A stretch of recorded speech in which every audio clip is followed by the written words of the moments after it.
Bom dia, então, pessoal. Hoje nós vamos dar continuidade ao nosso curso de produção e nutrição de caprinos. E nós vamos falar hoje um pouco sobre tipos produtivos caprinos. Essa aula eu julgo que é uma aula bastante interessante, porque quando a gente fala lá no início do curso sobre os diferentes tipos de produtos que os caprinos podem produzir, a gente muitas vezes não tem a dimensão de como é que são esses produtos, né? A gente está tão acostumado simplesmente a falar só da carne e do leite, que a gente esquece que podem haver outros produtos. E mesmo quando a gente fala de carne e de leite, às vezes a gente ainda não tem toda a informação necessária para que a gente possa avaliar a qualidade desses produtos relacionados ao caprino no nosso dia a dia, né? Então a gente não valoriza tanto esses produtos. Então a aula de hoje é mais no sentido da gente levantar quais são os produtos mais importantes vindos do caprino e por que esses produtos são tão diferenciados, né? Então, para que a gente possa discutir um pouco sobre esse assunto. Então, nós vamos começar falando da produção de carne, certo? Então, aqui, só para vocês relembrarem, porque nós já fizemos a nossa aula de raças, as nossas raças mais interessantes, quando a gente fala em termos de produção de carne, é a raça Boer e a raça Savana. Então, lembrando que eu já falei para vocês que não existe um sistema de produção no Brasil inteiramente voltado para a produção de carne, a gente invariavelmente vai ter matrizes leiteiras, a gente vai ter que optar por uma raça mais carniceira, digamos assim, na linhagem paterna, tá? Então, a gente vai dar preferência para essas raças. E por que essas raças, elas são destaque quando a gente fala em carne? Então, só de você olhar para esse animal, para o boer principalmente, você já consegue ver nele um potencial maior para deposição muscular, né? Você vê um animal forte, um animal com um arqueamento de costela mais adequado, com um peito mais amplo, né? Com um traseiro mais bem posicionado. Então, mostra que ele tem capacidade de depositar músculo nessas regiões que são as regiões mais nobres para a produção de carne. Da mesma forma, o savana. O savana também é uma raça interessante, mas a gente, no Brasil, principalmente, a gente tem muito mais boer do que animais savana, certo? Então, a gente vai ter, principalmente, o boer para trabalhar quando a gente for falar de raças de carne. E por que a carne do caprino, ela é uma carne diferenciada, né? Então, vamos falar algumas coisas antes disso. Normalmente, no Brasil, não existe um padrão para comercialização de carne. A gente pode tanto comercializar o animal inteiro, quanto comercializar os cortes de carne, né? É claro que, à medida que eu porciono mais essa carne, que eu faço os cortes adequados, eu valorizo o meu produto, né? Então, eu consigo um valor muito maior num carré ou numa chuleta do pernil, do que no pernil propriamente dito, pernil inteiro, ou na costela inteira, ou no animal inteiro, né? Na carcaça inteira, se ela for comercializada inteira. Então, se a gente for pensar do ponto de vista do produtor, é muito mais interessante eu porcionar essa carcaça para que eu possa agregar valor na comercialização. Só que isso não é tão fácil, não é tão simples para o produtor rural, né? Porque o nosso produtor rural, ele está acostumado a trabalhar da maneira que é com bovinos. Então, ele entrega o animal no abatedouro, no frigorífico, e é o frigorífico, a indústria, que é responsável por fazer os cortes de carne e direcionar essa carne de acordo com os mercados com os quais ela faz os negócios, né? Então, eu entrego lá o meu caminhão cheio de boi, bovino, gordo, terminado, para o frigorífico, e o frigorífico vai classificar aquela carcaça dentro da linha de produção e direcionar as carcaças de acordo com o mercado. Então, aqueles animais mais jovens, com melhor acabamento de carcaça, vão para o mercado onde há uma remuneração maior. E as carcaças dos animais mais velhos, com menor acabamento de carcaça, vão para o mercado interno, né? E quem vai receber esse diferencial pela qualidade do produto comercializado é a indústria, e não diretamente o produtor rural, né? Então, acaba que o frigorífico ganha mais dinheiro em direcionar as carcaças de forma adequada para o mercado, e esse dinheiro não volta na mesma proporção para o produtor rural. Só que para o caprino, isso tende a ser diferente, porque o produtor que trabalha com caprino, a gente entende que é um produtor menor, né? Então, se ele dispensar essa possibilidade de agregar valor ao corte da carne, ele vai estar dispensando um valor interessante da remuneração dele. Então, isso deixa de ser interessante. Até porque existem poucos abatedouros especializados em abater pequenos ruminantes, né? Tanto o ovino quanto o caprino. Então, há uma tendência das propriedades que trabalham com produção de carne desenvolverem ou estabelecerem dentro das suas propriedades algumas plantas pequenas, né, para que elas possam fazer o abate desses animais dentro da própria propriedade e comercializar essa carne em mercados específicos.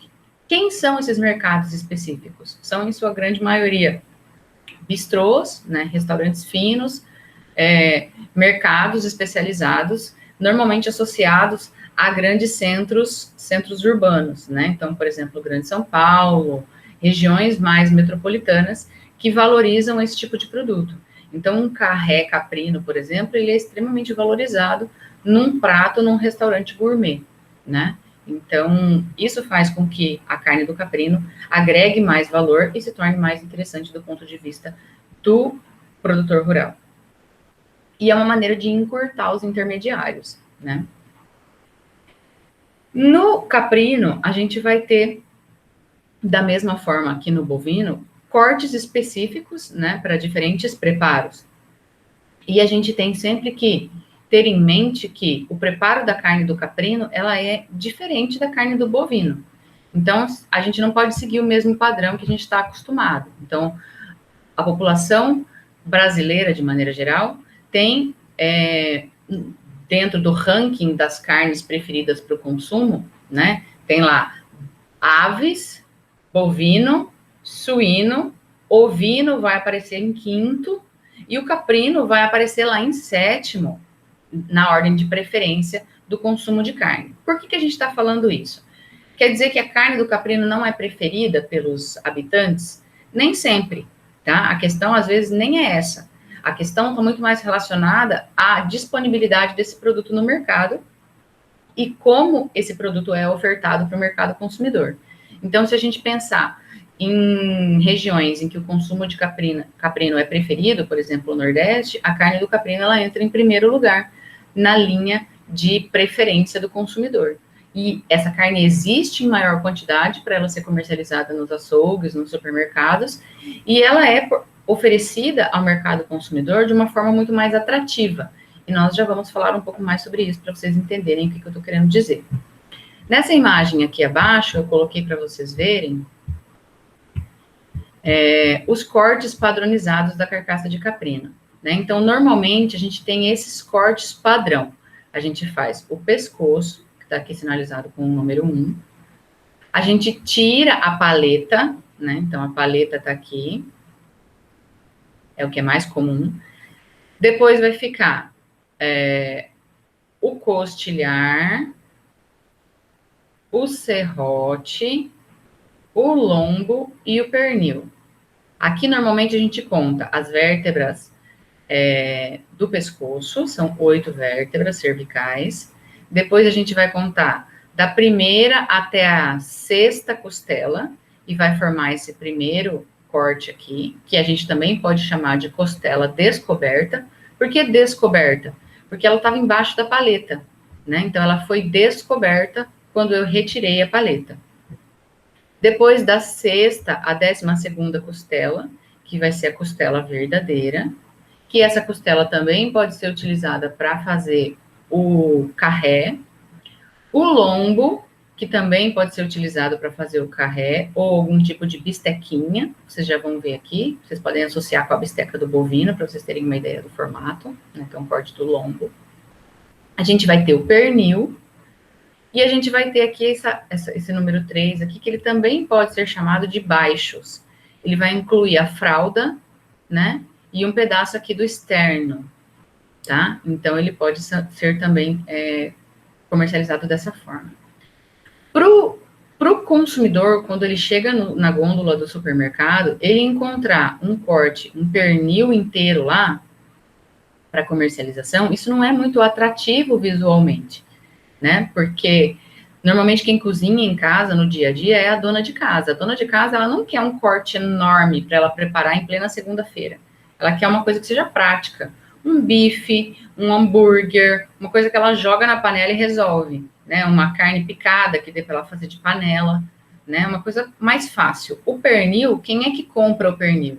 Às vezes o marido, quando ele quer fazer um jantar especial, quando ele quer fazer um almoço de domingo, quando ele quer chamar o patrão para vir almoçar em casa, né? Então, na minha cidade, que eu sou do interior, normalmente no fim do ano, os criadores, eles querem presentear os médicos, os políticos, né?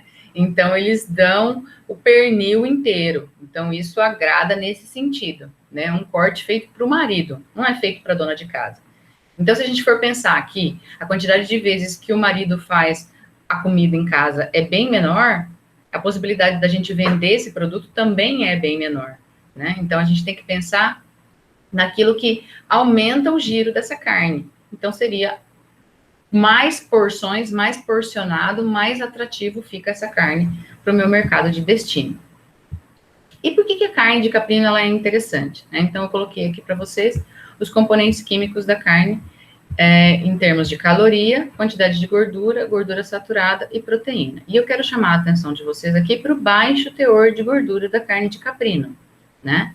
Então, quando a gente compara com o suíno e com o bovino, a carne de caprino tem uma quantidade de gordura extremamente reduzida, né? E isso pode ser muito interessante quando a gente pensa naquelas pessoas que têm problemas cardíacos, que têm restrição de consumo de gordura, naquelas pessoas que estão preocupadas com a contagem de calorias no prato, né? Sem ter que abrir mão de uma fonte de proteína saudável, né? Então, a carne caprina, por ser uma carne de ruminante, ela traz uma série de benefícios que vocês já conhecem, como a existência do CLA, que é um ácido linoleico conjugado com fatores anticarcinogênicos que estão presentes na carne. Então, isso é um fator super interessante em favor da carne de ruminantes. O teor de proteína, o teor de ferro, né? Então, são características que fazem com que a carne de origem de ruminantes seja uma carne extremamente interessante. No entanto, o teor de gordura, principalmente de palmítico, né? Ele faz com que muitas pessoas deixem de consumir essa carne por causa do colesterol, por causa do triglicérides. E quando você apresenta no mercado uma carne que tem todos os benefícios da carne de ruminantes, mas com um teor de gordura muito menor, esse produto agrega um valor extremamente alto no mercado gourmet, né? Então, quem é que vai poder pagar por esse tipo de produto diferenciado? Então, a carne do caprino, normalmente, ela tem um valor muito mais alto no mercado quando a gente compara com outras carnes, por diversos fatores. Por uma questão de oferta e procura, né? Então, a gente tem muito menos caprinos sendo comercializado do que seria ideal, né? Então, nas regiões em que ele é valorizado, em que há o consumo dessa carne, por exemplo, nos grandes centros urbanos, essa carne tem um valor muito alto nas gôndolas dos supermercados. Então, você acaba restringindo a população que tem acesso a esse tipo de produto, né? Então, você vende menos, mas com um valor mais alto.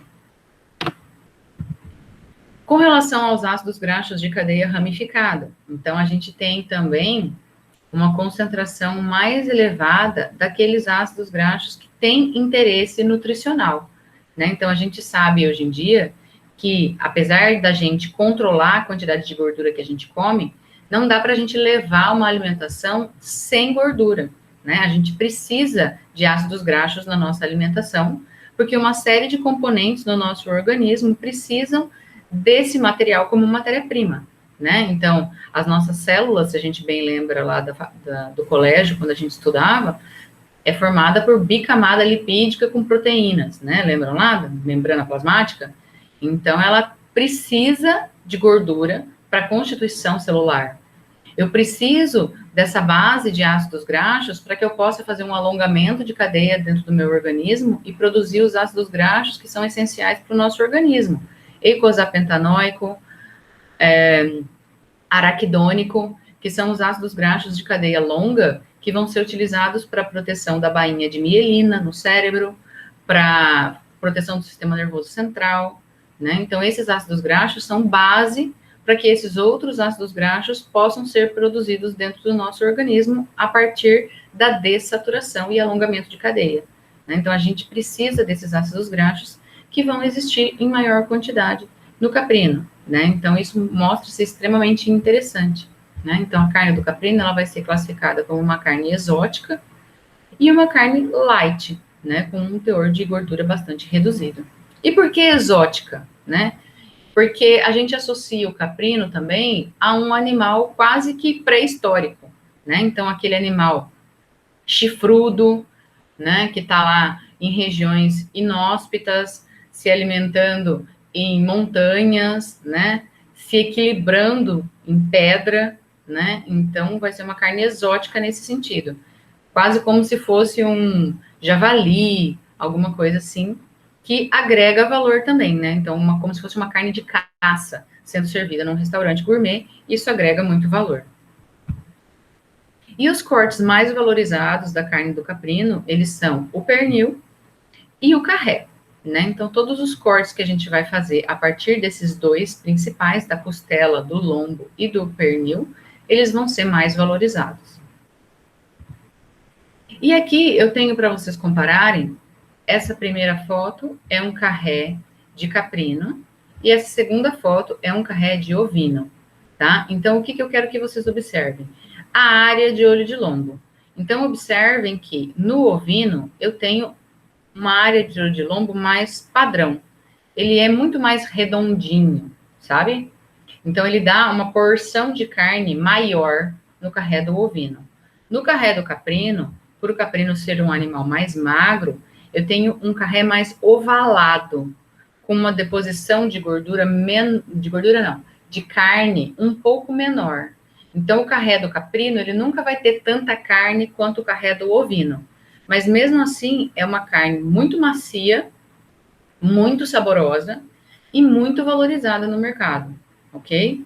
Então, eles são até visualmente diferentes. E, como eu falei para vocês em algum momento, na grande maioria dos estados do Sudeste, o caprino ele é abatido com pesos baixos, né? Animais jovens, abatidos aí, às vezes, com menos de 6 meses, 4 meses de idade. Então, a quantidade de carne depositada aqui no carré, ela acaba sendo menor, quando comparada a um ovino de uma idade maior, né? Então, isso tem que ser avaliado também.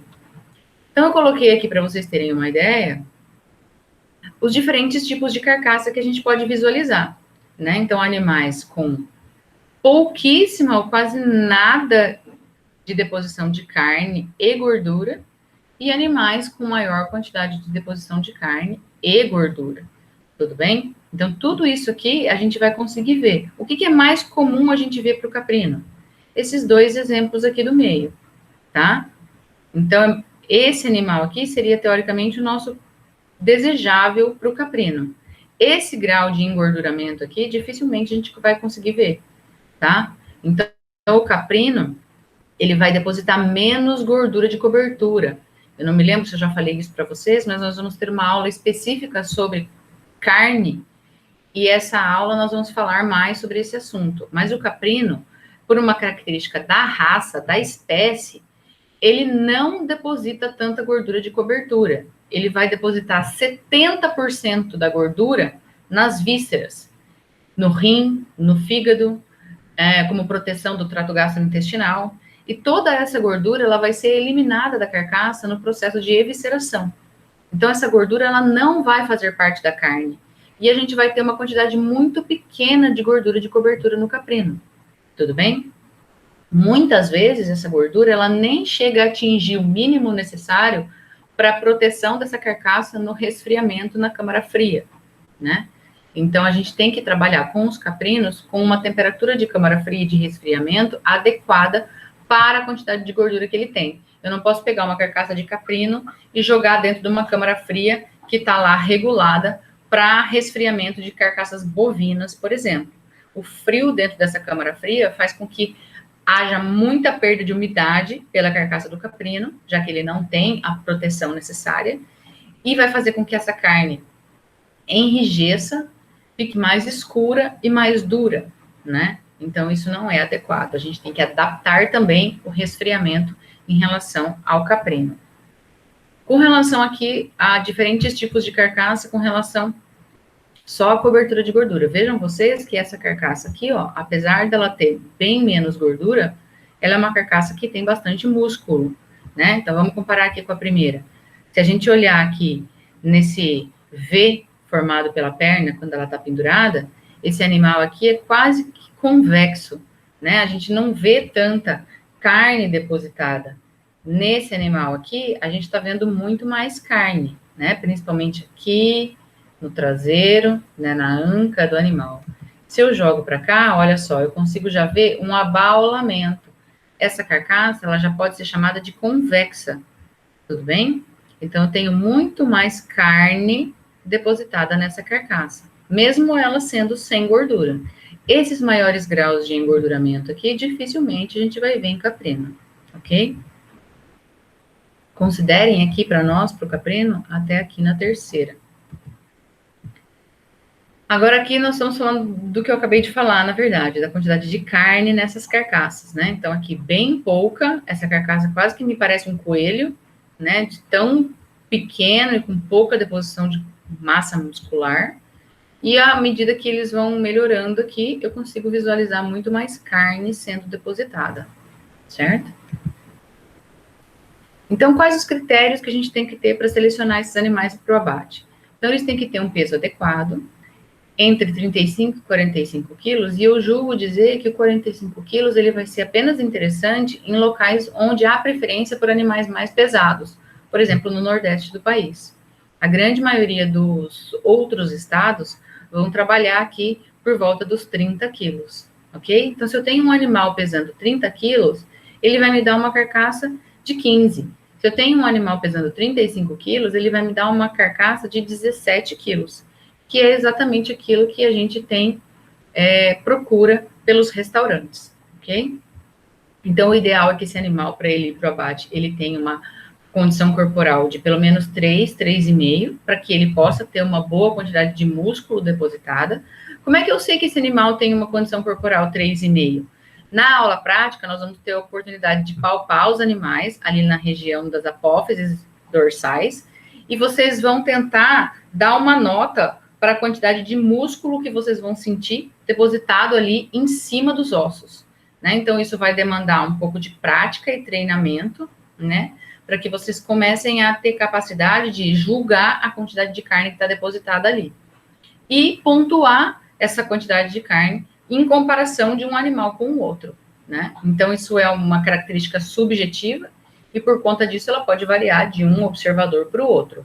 Mas, de maneira geral, deve haver uma tendência, tá? Então, não pode haver um animal que eu dou 3 e o meu colega dá 1,5, né? Isso não é possível. Então, a gente tem que ter mais ou menos uma padronização daquilo que a gente avalia. As notas, elas vão variar de 1, quando o animal está muito magro e pouca carne eu consigo sentir sobre as apófises, e 5, muito gordo, quando eu tenho muita carne depositada ali naquela região. E aí o animal tem que estar saudável, né? Sem sinais de verminose ou qualquer outra enfermidade, para que ele possa ser selecionado para o abate. Então, eu tenho aqui, ó, observem essas carcaças são de ovino, né?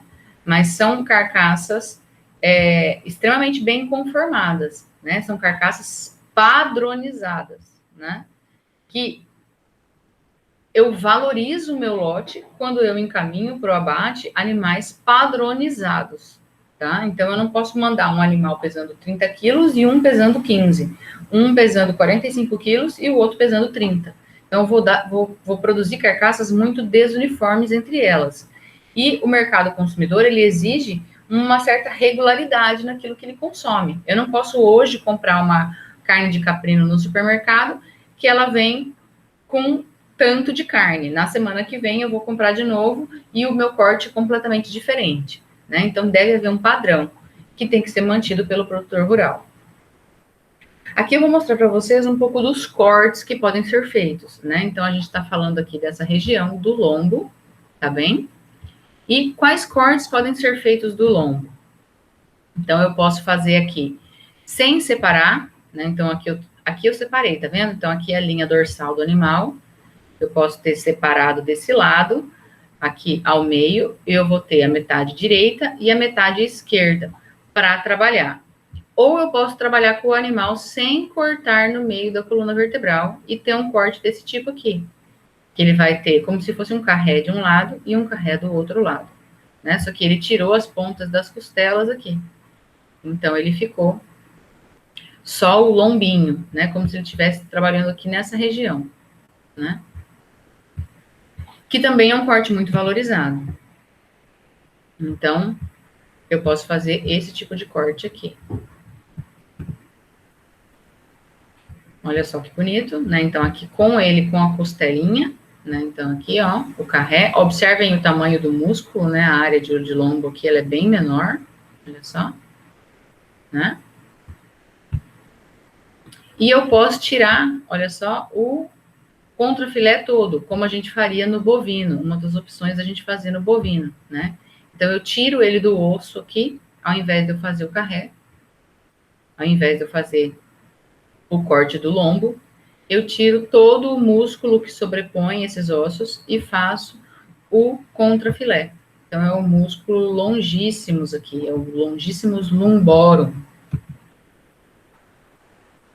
E eu também posso fazer a opção do T-bone, né? Eu tenho uma foto melhor do T-bone em algum lugar, eu vou mostrar para vocês depois.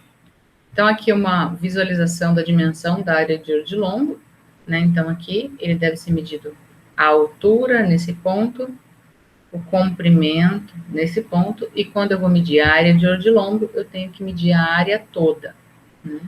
Hoje em dia existem sistemas muito evoluídos para eu medir essa área, e é uma das medidas que eu posso usar também para fazer o diagnóstico com ultrassom antes de encaminhar esses animais para o abate. Ok? Então, aqui o T-bone, olha só que bonitinho. Então, eu peguei aqui, ó, e cortei longitudinalmente, né? Para fazer um corte igual aquele que a gente vê da bisteca bovina. Tá vendo? Só que ela é do tamanho da palma da minha mão, né? Ela é bem pequenininha. Então, é um corte que fica muito delicado para você colocar ele num preparo de um prato gourmet, por exemplo, num restaurante sofisticado, né? Vem lá 2 bistequinhas, 2 tibonezinhos do filé e uma porçãozinha de purê de mandioquinha salsa, cenouras baby gratinadas e o prato custa R$ 300, né? Então, é um valor agregado extremamente alto. O carré francês, ele é o corte mais valorizado da carcaça, né? Então, ele é retirado aqui dessa região, das regiões anterior da costela, né? Digamos assim. Então, logo que eu tiro a paleta, eu já posso começar a tirar as costelas para eu fazer o carré, né? Então, é o valor o corte mais caro que eu vou ter dentro da carcaça.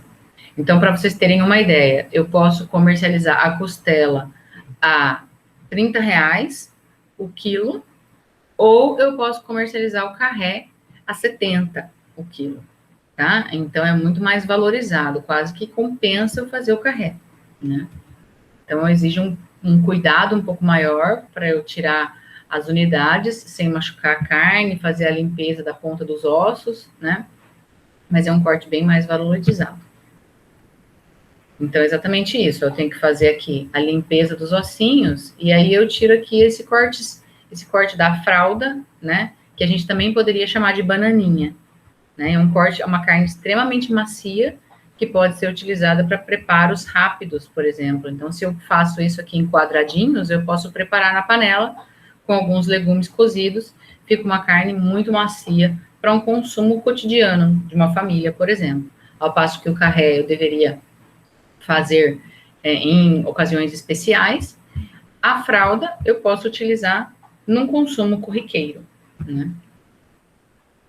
O pescoço, apesar dele não ser um corte bonito ao prato, ele é extremamente saboroso.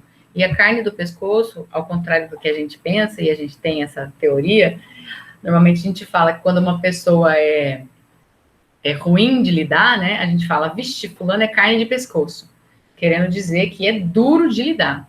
Mas não é verdade. Para o caprino, isso não é fato. A carne do pescoço ela é uma carne extremamente macia. Só que ele exige um preparo diferente, né? Então, eu vou fazer ela como eu faria, por exemplo, ossobuco, quando a gente fala de bovinos. Então, uma carne de panela preparada com legumes, com molho, né? Então, eu consigo aproveitar toda a maciez dessa carne e a suculência dessa carne nesse preparo, né? Então, uma carne também que não tem um valor agregado muito alto, mas que é muito saborosa. A paleta, né? Então, o que a gente vê de mais comum é a venda da paleta inteira, né? Para quem vai fazer um churrasco, para quem vai fazer uma carne de forno. Mas se a gente for pensar na valorização do produto e naquilo que vai facilitar para a dona de casa, eu fazer a chuleta, então eu fatiar a paleta, né? Também é interessante. E aqui eu tenho essa linha cortando, porque só esse pedaço é comercializado com a paleta. Esse pedaço que sobra, ele vai ser comercializado de uma forma diferente e nós já vamos falar sobre ele daqui a pouquinho. Nós temos também a falsa picanha no ovino e no caprino, que é, na verdade, a alcatra, né? Então, é aquele pedacinho que a gente vai tirar aqui na parte de cima do pernil, tá? Então, ele também pode ser utilizado e eles fazem um corte de forma que ela fica num formato um pouco triangular, para que a gente possa comercializar com peso, com o nome de picanha, apesar de não ser especificamente os mesmos músculos que a gente tem na picanha bovina, certo? É diferente. E o tamanho também é diferente, né? Então, a gente está falando de ovinos e caprinos, então a gente vai ter aí uma quantidade, uma porção muito menor. Outra opção é a gente tirar o filé mignon, que é o psoas maior, que ele vai ser esse músculo pequenininho aqui, embaixo das apófises. Então, se a gente pegar aqui a fotinho da costelinha, do tibone, seria esse músculozinho aqui, ok? Que ao invés de eu fatiar ele lá no lombo, eu retirei ele inteiro e ele ficou um cordão, como seria o cordão do filé mignon que a gente compra do bovino, né? Só que da mesma forma a gente tem que proporcionar. Então, aqui no caso do ovino e do caprino, ele vai ter um peso bem menor. E dependendo do tamanho que o caprino for abatido, da idade, esse músculo ele nem vai compensar ser retirado, porque ele ainda vai ser muito pequeno, né? Outras opções aqui pra gente, então. O pernil, né? Então, ele pode ser comercializado inteiro. Da mesma forma, a gente vai cortar ele aqui para ser comercializado. Esse outro pedaço vai ser comercializado de outra forma. Posso retirar a parte anterior dele aqui para formar a picanha, a falsa picanha, né? A alcatra aqui. Ou posso chuletar, né? Fazer aqui as fatias do pernil e comercializar como as fatias do suíno, que a gente vê muito comum no supermercado, né? Então, essa alcatra aqui, esse bifão de alcatra, a gente vê com facilidade do suíno e às vezes até do bovino. Então, aqui está o pernil todo chuletado. Então, isso aqui agrega muito valor e facilita a comercialização, né? Então, torna-se muito mais atrativo para a dona de casa. Aquelas outras duas partes que eu falei para vocês, tanto aqui do pernil quanto da paleta, eles vão ser comercializados como garrão. O nome fino para isso é stink. Então, eu vou fazer um prato dessa forma, né? Eu faço esse stink ao molho e nos restaurantes gourmets ele é comercializado com um purê, né? E realmente fica uma carne extremamente macia e saborosa. A costela, não, a fralda aqui na verdade, né?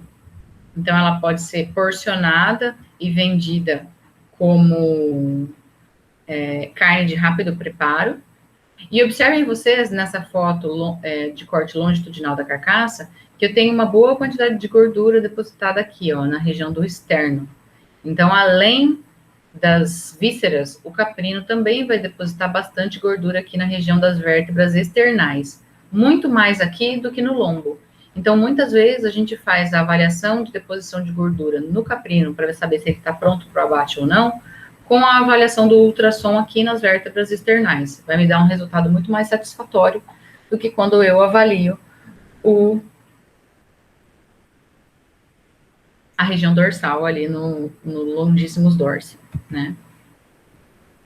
As costelas, eu posso comercializar elas inteiras ou fazer a costela ripa, como é o padrão.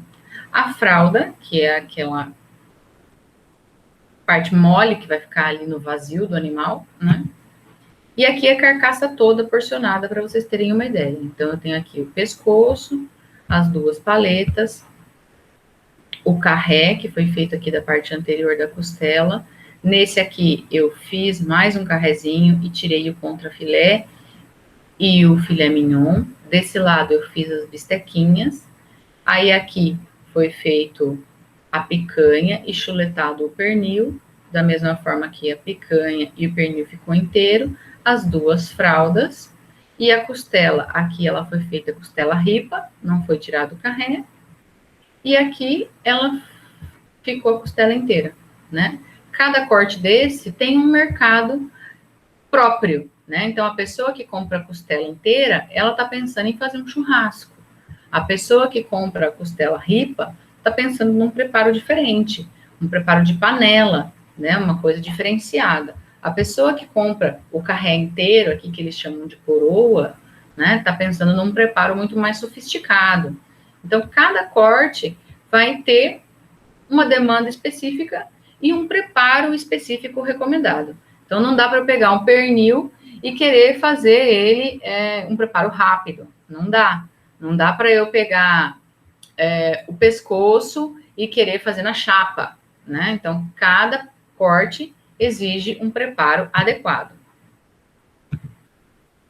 E no Nordeste, em que a carne de caprino é mais diferenciada, mais consumida, a gente tem situações em que a gente visualiza que eles adequam mais a produção para o interesse do consumidor. Então, a gente tem produtos muito mais diferenciados e que facilitam o dia a dia da dona de casa.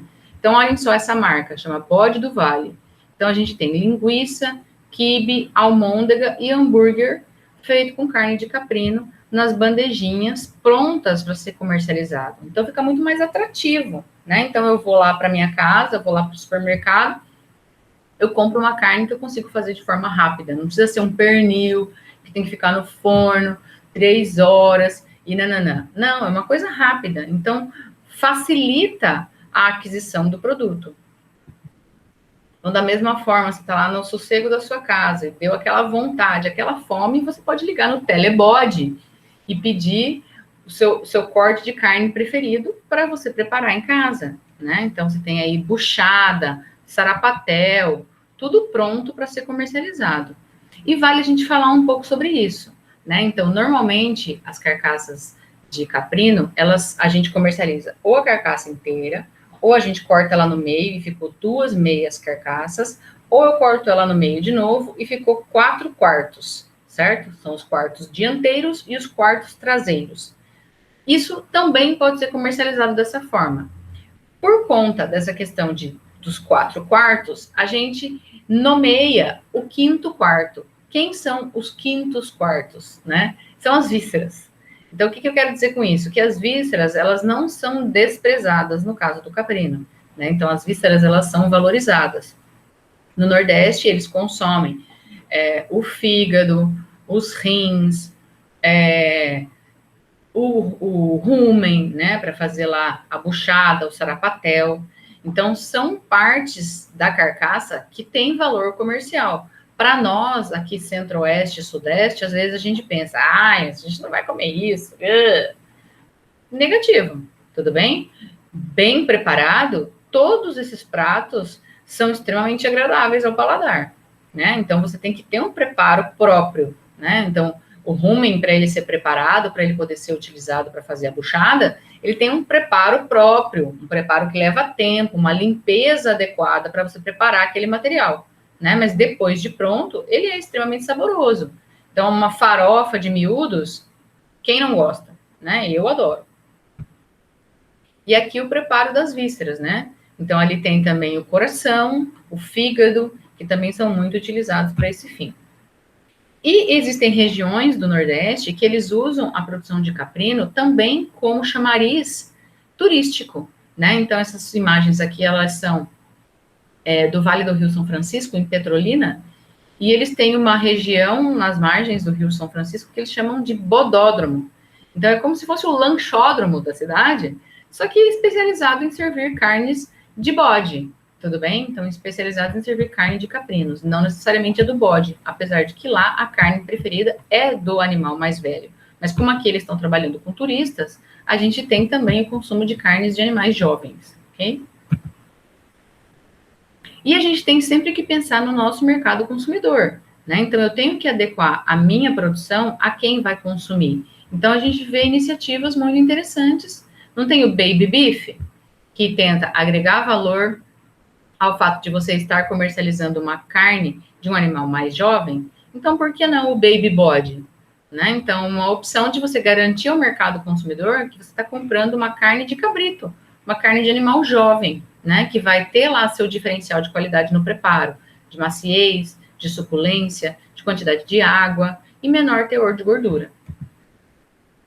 E aqui eu só quero lembrar vocês, então, que a carcaça ela é muito mal apresentada hoje em dia para o consumidor, né? Inteira ou em cortes muito grandes. E a gente tem que adequar isso de acordo com o nosso consumidor. Então, oferecer porções menores, com melhor apresentação e principalmente que tenha um fornecimento constante. Então, se um consumidor comprou um carré e ele ficou satisfeito com aquele produto, ele vai querer comprar de novo. Então, eu não posso ter esse produto na gôndola do supermercado uma única vez por ano. Que é, moçada, o que acaba acontecendo. Por que acontece isso? A gente ainda não falou de reprodução, mas os caprinos, assim como os ovinos, eles são poliéstricos estacionais de dias curtos. O que quer dizer isso? Quer dizer que ela só vai entrar em cio uma única vez por ano, quando a quantidade de luz que chega à superfície terrestre for menor. Então, se ela só vai dar cio uma vez por ano, ela só vai emprenhar uma vez por ano, ela só vai parir uma vez por ano. Se ela só vai parir uma vez por ano, ela só vai ter um lote desmamado uma vez por ano. Esse lote desmamado, ele só vai chegar no peso de abate uma vez por ano e ele só vai ser abatido uma vez por ano. Então, essa carne só vai chegar no supermercado uma vez por ano. Então, na maioria dos lugares é assim que acontece. Então, por isso, o produto caprino, ele é um produto difícil, porque o produtor ele não consegue se adequar a essa característica do caprino. Quer dizer que por ele ser poliéstrico estacional de dias curtos, não tem opção, essa é a única opção que tenho, só vai ter carne uma vez por ano, paciência. Não, negativo. Então, a gente já sabe como é que a gente pode driblar essa situação, a gente já sabe como fazer mais lotes durante o ano, a gente já sabe como entregar caprinos com regularidade no mercado. Só que para isso eu preciso de tecnologia associada, né? E muitas vezes o produtor de caprino não está nessa mão, né? Ele ainda não está de acordo, ele não implanta todas essas tecnologias dentro da sua criação. Isso faz com que ele tenha dificuldades também na comercialização do seu produto. Então, são dois problemas, são duas situações que têm que ser resolvidas em conjunto, né? Então, eu coloquei aqui para vocês terem uma ideia, são dados da FAO, de consumo de carne. Então, vejam vocês que a porcentagem da população do mundo que come caprino é bem pequena, quando a gente compara com suíno, bovinos e aves, né? Isso quer dizer o quê? Quer dizer que a população não gosta de caprino, então deixa isso para lá, não vou produzir. Negativo. Isso mostra que a gente tem um mercado extremamente grande para explorar. E a carne de caprino é um produto com muitas características a seu favor. A gente tem muitas características de composição que são a favor do produto caprino, né? Então, a gente tem que começar a valorizar o nosso produto, usar um marketing positivo em função desse produto e ampliar o consumo desses consumidores. Mas a gente só vai conseguir isso quando tiver produto para comercializar, né? Então, primeiro eu tenho que resolver lá dentro da minha propriedade a questão da reprodução, a questão da terminação dos animais, a questão do abate, para que eu possa ter regularidade de oferecimento desse produto para o meu consumidor. E a partir daí, trabalhar no marketing, na divulgação, para que eu possa aumentar o acesso da população ao meu produto. Muito bem. Mudando um pouco de assunto, passando agora para a produção de pele.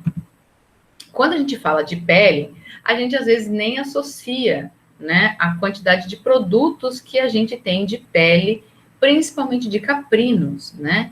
Então, eu sempre costumo falar para os meus alunos assim, quando vocês forem formar e vocês forem lá na sessão de registro e pedir o diploma, na minha faculdade eles me perguntaram, você vai querer o seu diploma normal ou de pelica? Ou de pergaminho, né? Opa, pergaminho todo mundo sabe o que é, né? Então, pergaminho foram aqueles primeiros materiais que foram utilizados para a escrita de cartas, né? Então, Pero Vaz de Caminha, quando foi escrever uma carta ao rei de Portugal, falando do Brasil, ele escreveu num pergaminho, né? Porque a gente não tinha papel ainda naquela época. Então, o pergaminho é feito de quê? É feito de pele de animais. Que animais? Principalmente cordeiros e cabritos, tudo bem? Então, se vocês optarem por terem um diploma de pergaminho, vocês vão ter lá uma pele de ovino ou de caprino pendurada na parede. Uma coisa que vocês nem imaginavam que seria, né? Outra coisa muito comum do caprino, vocês vão comprar uma bota ou um casaco e a moça da loja fala para vocês assim, olha, essa bota é cara porque o couro é de pelica. O que quer dizer pelica? A verdadeira pelica, ela é oriunda da pele de caprino, única e exclusivamente, tá bom? Então, se for pelica verdadeira, quer dizer que aquela bolsa, aquela bota é de pele de caprino. Não tem aquele ditado que vocês devem ter ouvido já? Quando alguém faz uma coisa para você, uma coisa ruim, e você quer descontar, mas você é tão chique, glamuroso, que você vai descontar, mas você vai dar um tapa com luva de pelica. Nunca ouviram falar esse ditado? Então, esse ditado é muito famoso. Por quê? Porque a luva de pelica, ela é uma luva extremamente macia, pele de caprino. Então, eu sou tão chique que eu vou dar o troco nessa pessoa, mas vai ser com fineza, entende? Então, mostrando a valorização do produto do caprino, né? E por que isso? Então, a pele do caprino, ela é uma pele de excelente qualidade. É uma pele que, quanto menor a pele, ela é mais valorizada. Por que isso?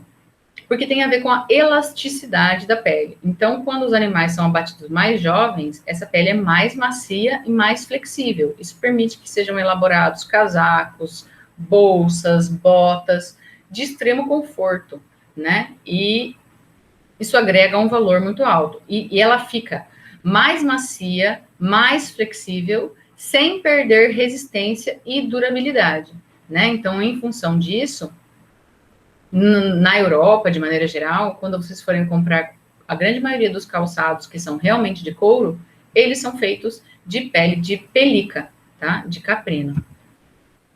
Então, aqui eu coloquei para vocês um pouco do manejo, né, para a produção dessa pele. Então, essas peles, elas são retiradas do animal e tem que ter todo aquele cuidado para que não fique gordura, não fique fáscias coladas na pele. Essa pele vai ser seca, salgada e estocada por um período de tempo para que ela possa ir até o curtume para ser trabalhada, né? Então, aqui eu tenho uma cotação dos preços, para vocês terem uma ideia, é um pouco antigo esses valores que eu tenho, mas como é em dólar, dá para a gente extrapolar, né? Então, peles menores têm um valor maior no mercado.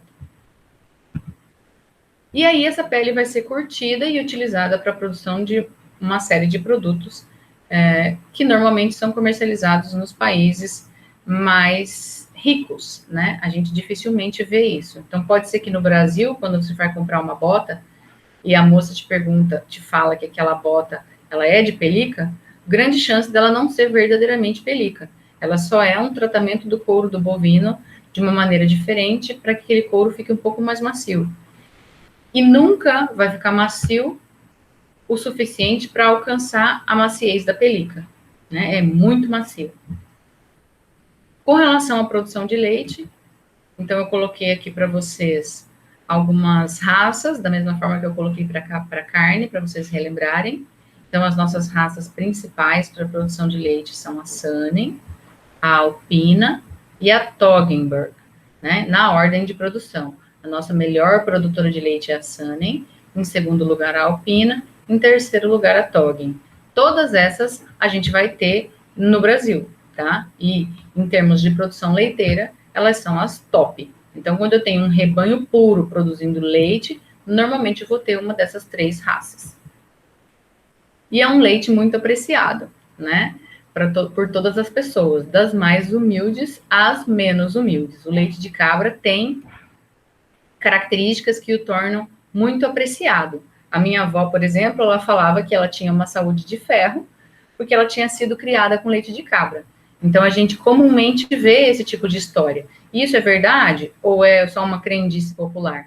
Não, isso é verdade, tá? Então, o leite de cabra, ele tem mais nutrientes, ele tem glóbulos de gordura que tem uma digestão facilitada, então isso faz com que as pessoas consigam digerir e aproveitar melhor esses nutrientes, tá? Então, por isso ele é muito utilizado em regiões em que há tentativa de diminuir a mortalidade infantil, né? Então, o leite de cabra é sempre indicado. Aí eu coloquei aqui para vocês terem uma ideia do panorama da produção leiteira no mundo, né? Então, em regiões como a Itália, França, Espanha, a produção leiteira caprina, ela é extremamente evoluída. Tudo aquilo que a gente conhece para bovinos, de estrutura de carrossel, de ordenha de carrossel, animais identificados com colar eletrônico, que identificam o coxo certo, para que esse animal tenha a quantidade adequada de alimentação, de acordo com o seu nível de produção, ordenhas automáticas, em que o animal vai ser ordenhado na hora que ele quer, tudo isso a gente tem para caprino, mas não no Brasil, tá? Então, o nosso sistema de produção de leite, ele ainda é muito incipiente, quando comparado às outras regiões do globo, tá? Então, quando a gente estava falando de instalações, eu expliquei para vocês que uma das coisas que a gente mais sofre no período de cria é com o aleitamento dos cabritos, né? Então, essa foto é uma foto da Itália, mostra aí uma máquina de aleitamento dos cabritos automática. Então, o leite em pó, ele fica aqui e o cabrito fica dentro da baia. Na hora que o cabrito quer, não é na hora que eu quero. É na hora que o cabrito quer, ele vem e chupa aqui o bico da mamadeira. O estímulo de sucção do cabrito manda um sinal para a máquina que mistura água quente com leite e que fornece o leite na temperatura ideal, na quantidade que o cabrito quer, a hora que ele quer. Por que isso é bom? Porque ele está mamando o tanto que ele precisa, ele não está mamando mais do que ele precisa, porque ele sabe que sempre está ali, ele pode mamar a qualquer momento. Isso faz com que ele não tenha diarreia, isso faz com que ele tenha um crescimento mais acelerado, isso faz com que não haja competição entre os cabritos, porque todos eles vão ter acesso ao quanto eles precisarem de leite, né? Então, isso melhora o meu processo em uma série de quesitos, né? Desempenho, ganho de peso, eu não perco peso com diarreia, os animais não ficam adoentados, eu não gasto o tempo do meu funcionário aleitando esses cabritos. Quando o cabrito termina de mamar, a própria máquina já passa um jato de água quente no caninho e deixa tudo limpo, esterilizado, pronto para a próxima mamada. Então, eu tenho menos possibilidade de ter uma infestação de micro-organismos aí que possa causar diarreia nesses cabritos, né? Então, eu resolvo uma série de problemas. Então, muito mais evoluído do que o nosso sistema atual. Que tipo de produtos vão ser produzidos, né? Então, o leite integral, pasteurizado, congelado. Então, a gente tem uma legislação no Brasil que permite que esse leite seja comercializado congelado. Ele pode ser em pó ou longa-vida para ser comercializado. Então, se vocês forem procurar no mercado aqui na nossa cidade, vocês vão encontrar produtos, inclusive, dessa marca, da Caprilate. A gente vai ter o leite em pó e o leite longa-vida, que vão ser os mais comuns aqui para nós. É claro que a qualidade desses leites, principalmente em termos de sabor, ele perde um pouco quando você está trabalhando com leite fresco. Como eles passam por um processo térmico aqui, grande chance desse leite ter um pouco daquele sabor residual, né? Que para nós, para o nosso paladar, muitas vezes ele não é tão agradável, né? Mas isso tudo é uma questão de costume. Quem sempre tomou leite de cabra não vai perceber. E o leite de cabra também é muito utilizado para a produção de cosméticos, né?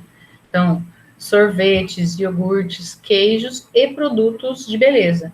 Cremes para o cabelo, para o rosto, né? Para a pele, para uma série de coisas. além da produção de queijos. Então, a gente pode ter queijo fresco, Boursin, que são os mais famosos de caprino, tá? Queijo Boursin, chèvre ou l'huile, que são essas bolinhas de queijo aqui imersas em azeite, coalho, ricota, requeijão, queijo tipo faixa azul, que são os queijos curados com produção de algum tipo de fungo, né? Então, sabe aquele queijo gorgonzola, que é aquele queijo que tem uns funguinhos verdes no meio, né? Então, aquele queijo é um queijo de leite de vaca, produzido com um tipo de fungo que se chama Penicillium roquefort. Ele é um queijo de origem italiana, por isso ele tem esse nome. O queijo similar a esse, de origem francesa, ele se chama queijo roquefort, que ele é feito com leite de ovelha, com o mesmo penicillium, que é o Penicillium roquefort. Então, ele é um queijo muito mais valorizado. E o queijo de caprino, feito com esse penicillium, é esse queijo tipo faixa azul, que a gente chama, tá? Então, para eu produzir esse tipo de queijo, eu tenho que importar o Penicillium roquefort, que ele é um micro-organismo que só é encontrado na região de Roquefort, na França. Então, eu compro o micro-organismo, ele vem em saquinhos liofilizado, igual se fosse aquele fermento lácteo que a gente usa para fazer iogurte em casa, que às vezes a gente compra, né? Então, vem o envelopinho com aquele pozinho liofilizado lá dentro. E aí, para eu produzir esse tipo de queijo, eu preciso que haja uma estrutura de controle de temperatura, de umidade, para que haja o desenvolvimento adequado desse micro-organismo, para que ele possa fazer todo o processo de maturação, de cura desse queijo, para que ele agregue valor, né? E isso não é um processo rápido, né? Então, esses queijos maturados, eles têm um valor agregado muito mais alto. No Brasil, os mais comuns são esses queijos aqui, né? Então, a gente tem a Caprilatte, que também tem bastante queijos de caprino que são comercializados. E a grande maioria das propriedades na região serrana do Rio também tem produção de queijos, inclusive queijos com fungo. Esse aqui, ó, é um penicillium que se chama Penicillium candidum, e esse queijo é o queijo brie. É um dos queijos mais famosos de caprino. Ele é extremamente recomendado para ser consumido com coisas doces. Então, normalmente damascos, geleias, esse tipo de coisa, né? Então, se vocês tiverem interesse e quiserem investir, né, uma latinha desse tamanho aqui, ó, com 175 gramas de queijo, vocês encontram para comprar aqui na nossa cidade. Nem é tão caro, custa aí uns 20, 27 reais. Mas já dá para vocês fazerem uma graça com a namorada, né? Dia dos namorados chegando, já vou, hashtag fica a dica, compro uma garrafa de vinho de boa qualidade, um queijo brie, aí na hora de servir, vocês colocam o queijo um pouquinho no micro-ondas, que essa parte de cima vai ficar firme, e essa parte de dentro vai ficar bem molinha, um pouquinho mesmo, é tipo assim, 15 segundos no micro-ondas. E ele fica naquela textura maravilhosa para você consumir. Aí a namorada vai pensar, meu Deus, arrumei um cara fino, elegante, nunca mais saiu do pé dele, tá? Então, aproveitem a dica, que a dica é grátis. Então, por que, né, que os produtos de caprino são tão valorizados? Né? Então, a gente tem uma série de produtos, inclusive os artesanais, essa foto aqui é da França, né? Então, a gente tem vários tipos de queijo com diferentes formatos, com diferentes tipos de condimento. Esses aqui a gente tem produção de fungo ao redor, estão vendo? Alguns ficam com a massa mais fresca, outros ficam com a massa mais forte. Algumas vezes o sabor concentra e às vezes o sabor fica mais suave. Vai depender do paladar do consumidor. Tá? Então, isso é muito individual. Lembrem daquela história que eu contei para vocês, né? Então, cada um tem um paladar. Então, aqui é na França também, uma propriedade de criação de Sanem, né? Aqui, o sistema de ordenhadeira em carrossel. E aqui é esqueci o nome, mas a cave, né, onde eles mantêm os queijos e os vinhos. Então, eles tinham aqui produção de queijo, que ficava estocada por um período de tempo para maturar, e os vinhos que eles produziam na propriedade também, né. E aqui é no Brasil. Então, é em Nova Friburgo, uma queijaria que ele tem, um capril que chama Capril Geneve, inclusive ele é aberto para estágio, se vocês se sentirem interessados, né? E aqui a sala de produção de queijos é como se fosse uma câmara fria, né? Com controle de temperatura, umidade e luminosidade para que haja a produção adequada, a fermentação adequada dos queijos. E aqui os queijos que eles comercializam lá, né? Então existe essa queijaria escola.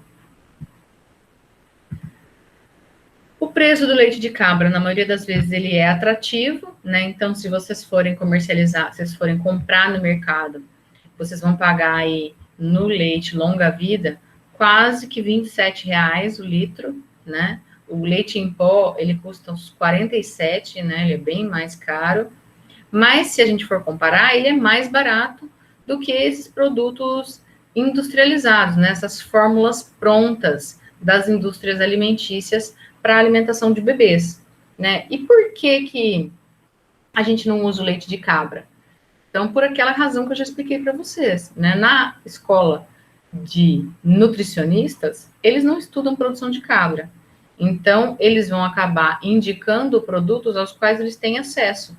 Então, as indústrias que trabalham com produção de fórmulas para as crianças, eles patrocinam eventos, né? Então, eles acabam se tornando muito mais conhecidos. E nós fazemos um papel muito ruim na divulgação do nosso produto, né? Então, o leite de cabra, ele é um leite extremamente interessante para a alimentação de crianças, de bebês que não tiveram acesso ao aleitamento materno, para idosos que têm problema de refluxo, né? Por essa questão da constituição do leite. Então, o tipo de proteína do leite de cabra, ele é diferente do leite de vaca. Então, isso faz com que aquelas pessoas que tenham intolerância ao leite de vaca, elas possam consumir o leite de cabra. Inclusive, aquelas pessoas que têm intolerância à lactose, elas também podem consumir o leite de cabra, porque o leite de cabra tem um teor de lactose muito menor do que o leite de vaca.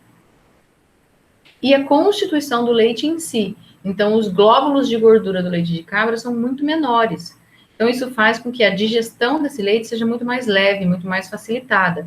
Então, para bebês e para idosos que de alguma forma têm algum problema digestivo, o leite de cabra passa a ser extremamente interessante e recomendado, né? Então, eu coloquei aqui para vocês alguma coisa falando sobre as principais indústrias de leite de cabra no Brasil, mas era só uma informação. A gente tem aqui as nossas principais, mais importantes na nossa região, é a Capri Paulo e a Capri Leite, né? E essas queijarias que ficam na região serrana do Rio. Aqui é o preço de alguns produtos lácteos caprinos em dólar, para vocês terem uma ideia. Então, a gente tem queijos que chegam a custar $46 o quilo. E acreditem em mim, os queijos artesanais comprados direto na França, na Itália, têm um valor agregado muito maior, porque eles partem da premissa de que você está contribuindo para um produtor local, você está contribuindo para manter uma população no campo, né? Isso é extremamente valorizado nos grandes centros, nos países de primeiro mundo. Então, o valor desses queijos, ele aumenta muito, né? Então, isso se torna extremamente interessante para o produtor, né? Aqui a composição do leite de cabra, que ainda não tinha aparecido para vocês. Então, a proteína do leite, que normalmente causa alergia para os humanos, é essa alfa-S1-caseína. E ela existe tanto no leite de vaca quanto no leite de ovelha. E ela é ausente no leite de cabra. Então, por conta disso, ela não vai causar alergia na grande maioria das pessoas, né? E aqui as outras composições, né? Tanto caseína, lactoalbumina, imunoglobulinas, que são super interessantes para a boa nutrição de quem está tomando esse leite. Para que a comercialização desse leite seja melhor, a gente precisaria, da mesma forma, de uma oferta constante de produto de qualidade. Então, da mesma forma que a gente tem aquele problema da estacionalidade reprodutiva influenciando na produção de cabritos, a gente também vai ter essa estacionalidade influenciando na oferta do leite, né? A gente vai ter aí um período do ano que vai ser considerado um período de entre-safra na produção de leite de cabra. E nesse período, o preço do leite vai aumentar, porque a quantidade do leite vai diminuir no mercado, e a gente pode haver falta desse produto na comercialização. A gente precisaria de um acondicionamento e apresentação melhor dos produtos, a gente precisaria de um marketing mais voltado para o público em geral. exaltando aí as qualidades e os benefícios do leite caprino, que muita gente não tem acesso a esse tipo de informação, né?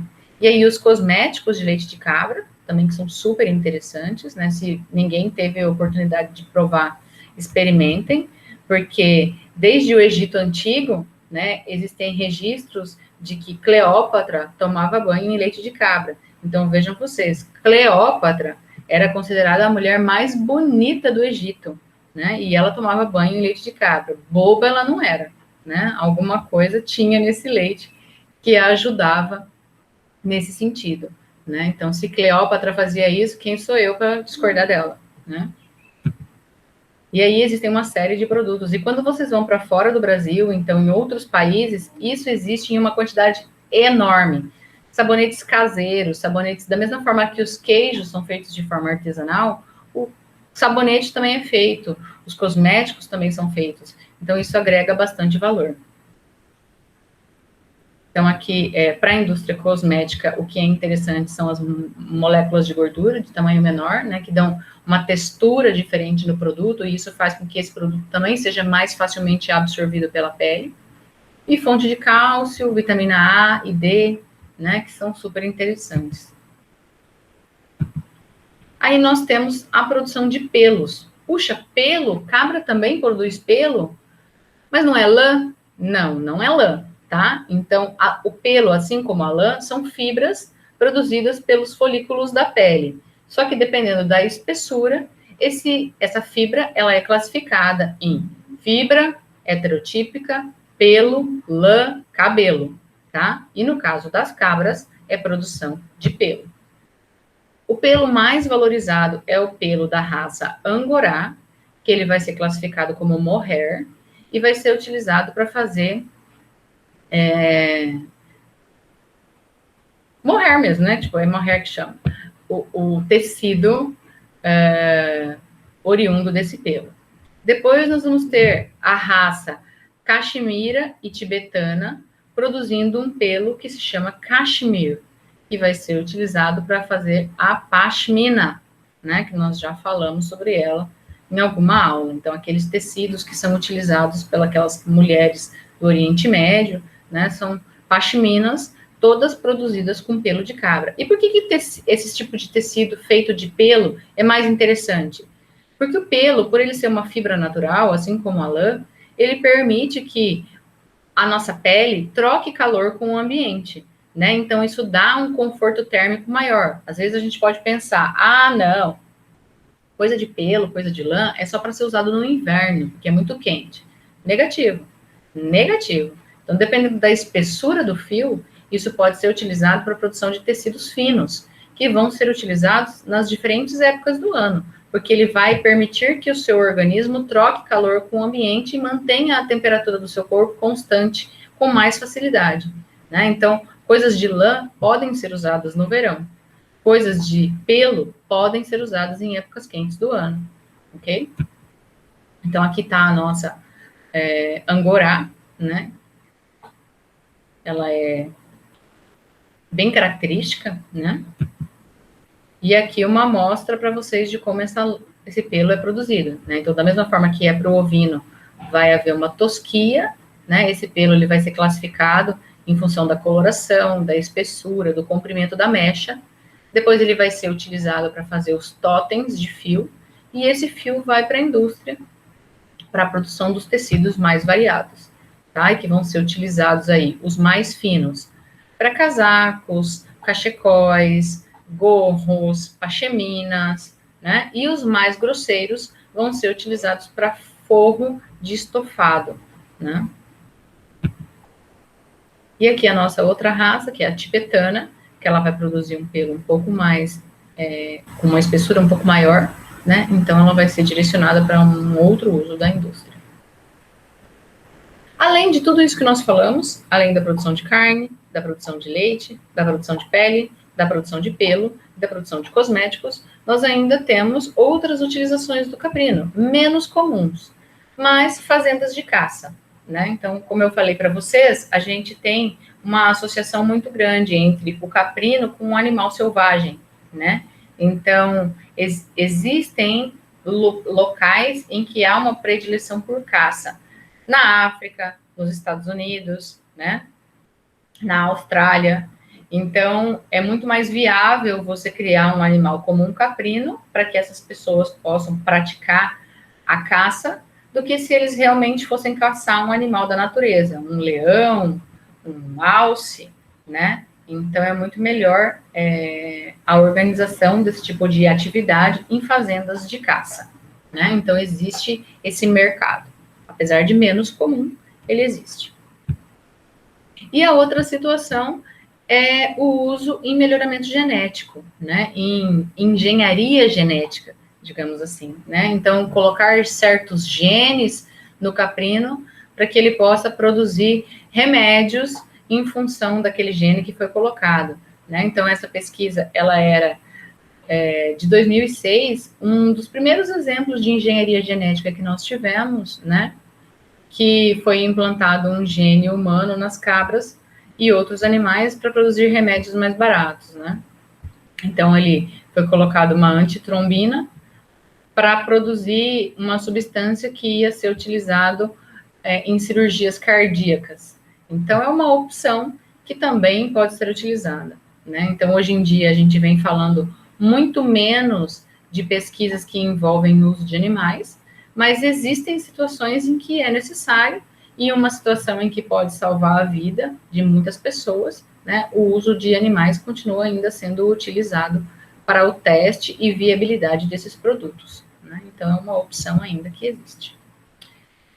De todos os produtos que nós tínhamos para falar dos caprinos, eu acho que nós passamos um pouquinho por cada um, né? Então, falamos bastante sobre a carne, falamos um pouco sobre o leite, falamos um pouco sobre a produção de pele e um pouco sobre a produção de pelo. Eu espero que vocês tenham gostado. Se vocês ficaram com alguma dúvida, eu fico à disposição de vocês para que a gente possa discutir isso na sequência. E qualquer dúvida, nós estamos à disposição naqueles nossos canais convencionais do Google Classroom, ok? Muito obrigada, pessoal, e bom dia para vocês.